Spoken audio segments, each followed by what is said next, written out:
March 11th, 2014. Titanfall is released exclusive to Xbox and available on PC.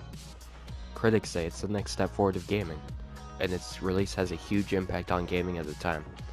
It is a spotlight game for why you should buy an Xbox One. Many love the intense matches and unique parkour, but many others felt otherwise. Some called it just Call of Duty with mechs, and its lack of a single-player campaign did not help its popularity. The game was very decisive, and it did begin to simmer down, but all in all, it was a success.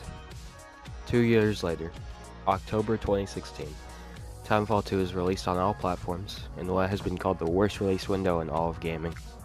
Coming out 7 days after the release of Battlefield 1, and 7 days before the release of Infinite Warfare. The game was poorly marketed, many didn't even know it was coming out, and even more may not have realized it would be available on PS4.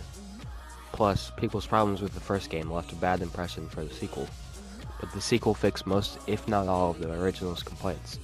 They added a critically acclaimed single-player campaign, more customization, more popping visuals, better balancing, and even more.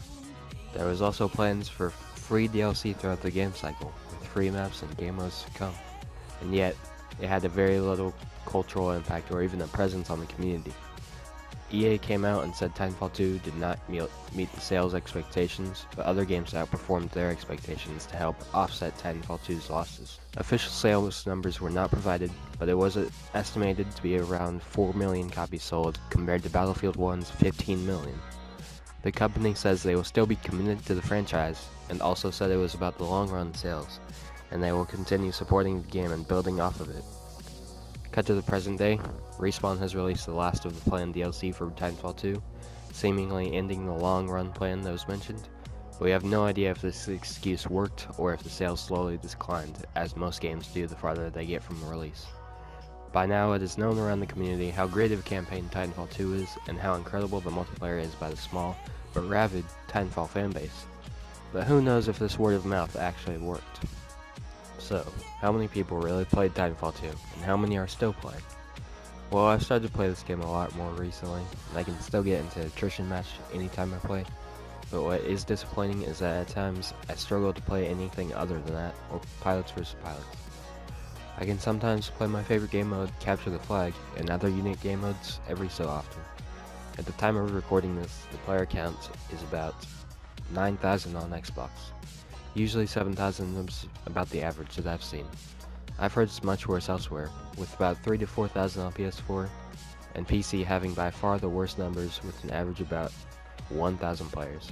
This is still a decent amount of players for a 2-year-old shooter game, but compare that to Black Ops 3, a game that came out a year before Titanfall 2, and a series that has had 2 sequels since then, still has an average of 3,000 players or more on PC alone. Obviously, you can't always compare Call of Duty's popularity to Titanfall, but it's an interesting place to look. Respawn was officially bought out by EA back in November 2017, and it was announced a new game set in the Titanfall universe was in the works. This could pretty much mean anything. This could be a freemium game for all we know in the App Store, but seeing as how Respawn was heavily invested in Titanfall, I would not be surprised if the deal between the two companies included something about how they would be greenlit for Titanfall 3. If we take a look at the release periods, Titanfall 2 came out 2 years after the first, and this November will be the 2-year anniversary of the release. Some are so hopeful that we get a possible first look at Titanfall 3 and E3 in June with the release of November, but I think this is very unlikely, seeing as how the new Call of Duty is always released in November, and they definitely have learned their lesson about competition. I think it is possible that we get a tease of what's to come with Titanfall at E3, but I do not expect a release. Not this year, at least.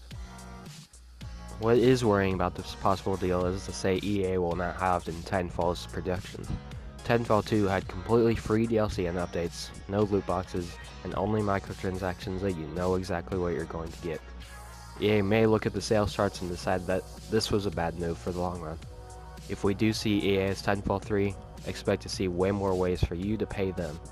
Although after the recent Battlefront 2 drama, EA may be smart enough to only put cosmetic microtransactions into the game.